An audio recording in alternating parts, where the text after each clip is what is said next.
Donc c'est bon, on peut commencer, on peut continuer. L'enregistrement a été lancé? Oui, madame.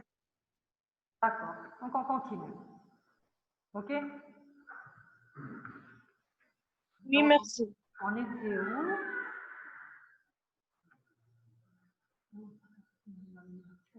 Ah, c'est bon.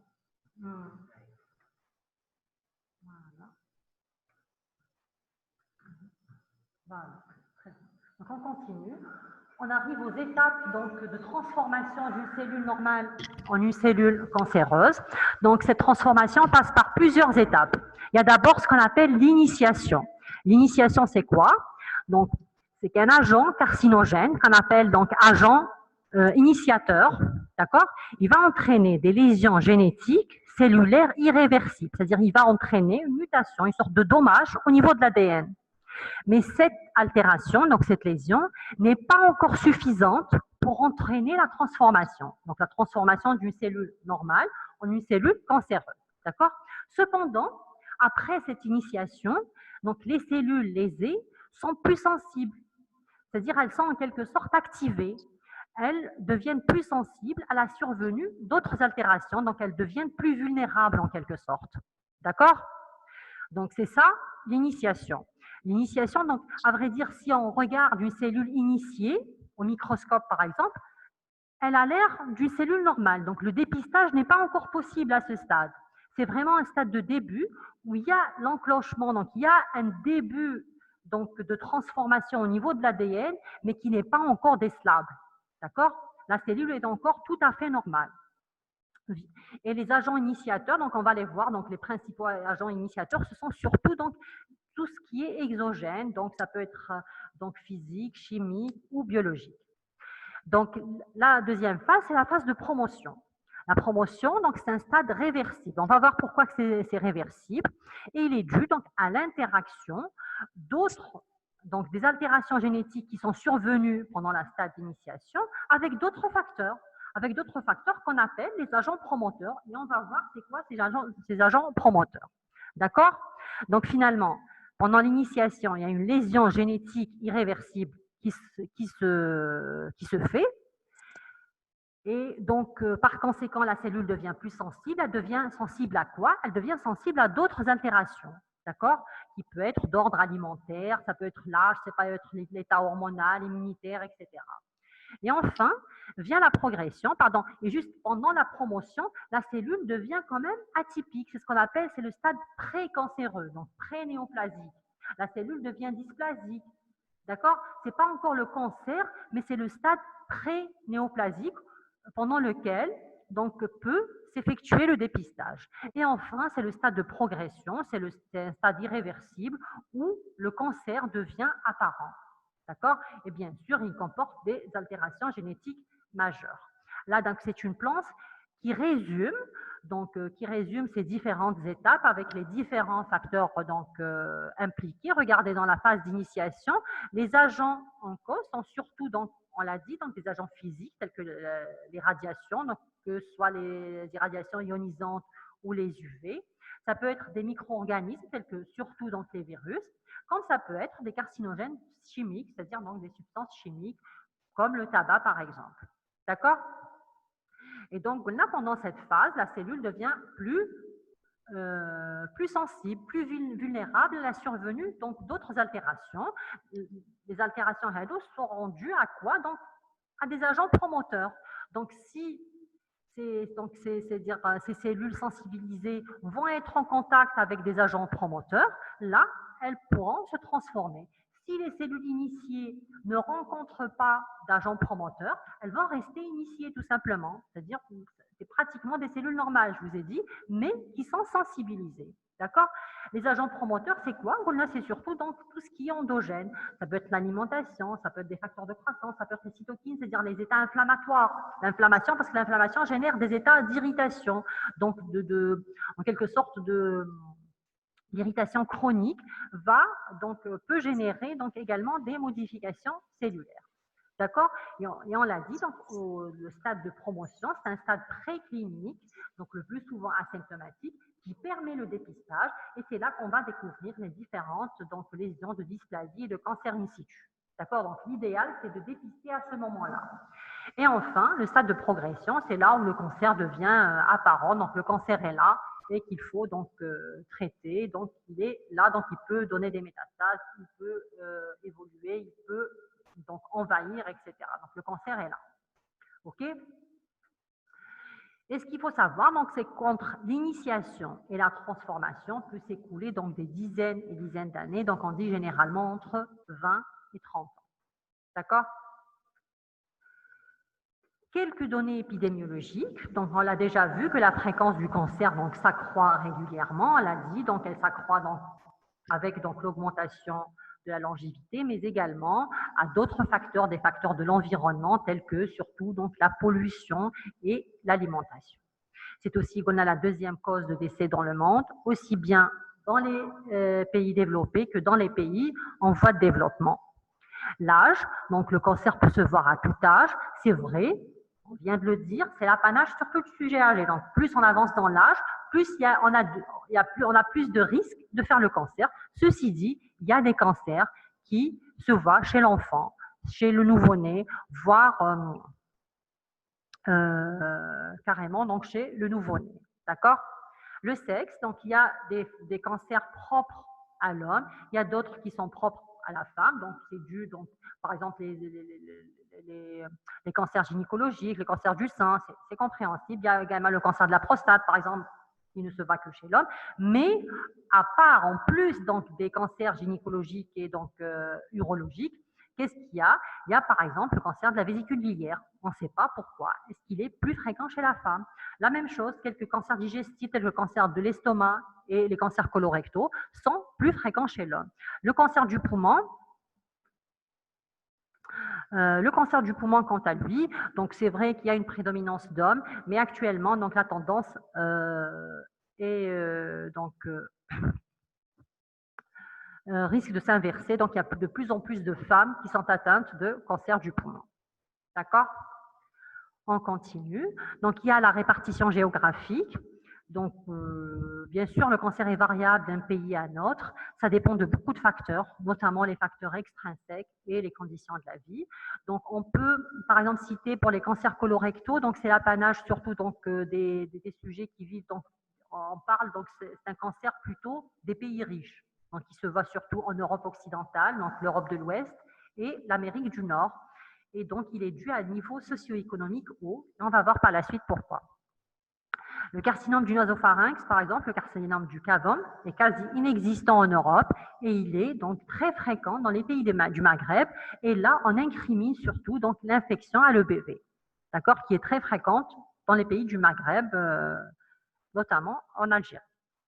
Il y a les carcinomes cutanés qui sont par exemple, donc on a cité l'exemple de l'Australie, où il est très fréquent, les mélanomes et les différents donc, carcinomes de la peau. Ils sont très fréquents. Pourquoi? Parce que c'est des pays, donc c'est un pays très ensoleillé, donc il fait très chaud. Et la population, la majeure partie de la population est blanche. D'accord? Donc il y a d'un côté les UV et d'autre côté donc la population donc, blanche qui est plus sensible à ces radiations. Les conditions de vie. Le cancer suit des fois donc le niveau socio-économique, on l'a déjà dit, donc on a cité l'exemple du cancer colorectal qui est plus fréquent dans les niveaux socio-économiques hauts. On peut citer d'autres cancers qui sont plutôt donc l'apanage donc de sujets issus de milieux défavorables. On peut donc citer le cancer du col, le cancer de l'estomac. Et là, qu'est-ce qu'on incrimine? On incrimine une mauvaise hygiène de vie, une mauvaise alimentation, la promiscuité, ce qui augmente le risque de contamination, d'autant plus que l'estomac, par exemple, on incrimine une bactérie. D'accord? Le col, la même chose, on incrimine un virus dans la genèse du cancer du col et donc une bactérie dans la genèse des cancers de l'estomac. D'accord? Il y a les facteurs alimentaires. Donc, d'une façon générale, on dit que la consommation donc, des fruits, des légumes frais donc, permet de réduire le risque de cancer, donc le risque global de cancer, et la consommation excessive de graisse, surtout donc de graisse d'origine animale, augmente le risque de cancer. Et c'est pour ça qu'on parle de cancers colorectaux, donc sont plus fréquents dans les pays donc riches, disons, là où on consomme beaucoup de viande. D'accord? Et en général, le régime hypocalorique diminue la fréquence globale des cancers. On dit généralement que l'organisme, donc notre organisme, depuis donc déjà des milliers et des milliers d'années, il s'est plus adapté donc à des carences qu'aux excès. D'accord? On fait mieux, donc on lutte mieux contre les carences, donc on est habitué en quelque sorte aux carences. Et là, donc surtout dans cette période-là, donc ces dernières décennies, on voit vraiment que c'est donc on consomme excessivement trop. D'accord? Donc on mange trop de sucre, trop de gras, etc. Et ça, notre organisme, donc disons, c'est notre génome, il n'est pas habitué à cet excès. Il y a aussi d'autres substances qu'on incrimine. On peut incriminer par exemple le tabac, donc comme vous le savez, qui peut générer donc pas mal de cancers. On peut citer donc le cancer le plus fréquent donc dû au tabac, c'est le cancer du poumon. Mais il y a aussi donc il ne faut pas oublier donc les cancers des voies aériennes supérieures, la vessie, le col de l'utérus et l'œsophage. Donc qui sont également donc dus au tabac. Et il existe une augmentation exponentielle du risque du cancer, donc avec la quantité quotidienne du tabac, mais aussi avec la durée du tabagisme. Donc, on peut fumer peu, mais pendant longtemps, et là, le risque est le même. D'accord? Et l'arrêt du tabagisme, on dit qu'il réduit le risque de cancer du poumon, mais ce risque reste quand même supérieur à celui donc, des personnes qui n'ont jamais fumé. Un dernier donc, aspect, c'est la consommation d'alcool et du thé chaud. Donc l'alcool, oui, donc il est incriminé dans la genèse de pas mal de cancers, notamment le cancer de la bouche, le larynx, le pharynx, l'œsophage, mais également les boissons chaudes. On parle plus précisément de thé chaud parce que c'est une habitude qu'a donc surtout donc la population de l'Asie du Sud-Est, notamment le Japon, qui boivent donc du thé très chaud. Et là, par exemple, qu'est-ce qu'on voit chez cette population bien précise? Il y a le cancer de l'œsophage qui est un cancer très fréquent, alors que ailleurs, c'est un cancer donc dans la fréquence est très basse. D'accord? Il y en a un qui justement donc l'ingestion de ces boissons chaudes dans la genèse du cancer de l'œsophage. Donc, en quelque sorte, c'est une irritation, c'est une agression donc, successive par la chaleur qui se fait. Et qu'est-ce qui est recommandé? Quel que soit donc le type de boisson utilisé, donc il est recommandé d'attendre au moins 5 minutes, 5 à 6 minutes après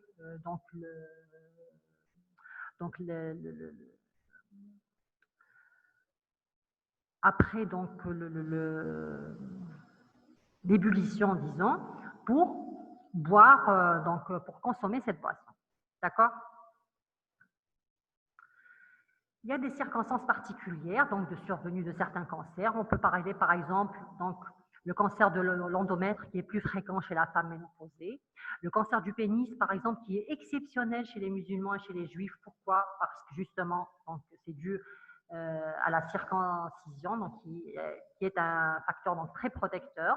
Les cancers du col de l'utérus, où on incrimine donc, la précocité des rapports sexuels, la multiplicité donc, des partenaires et la multiparité.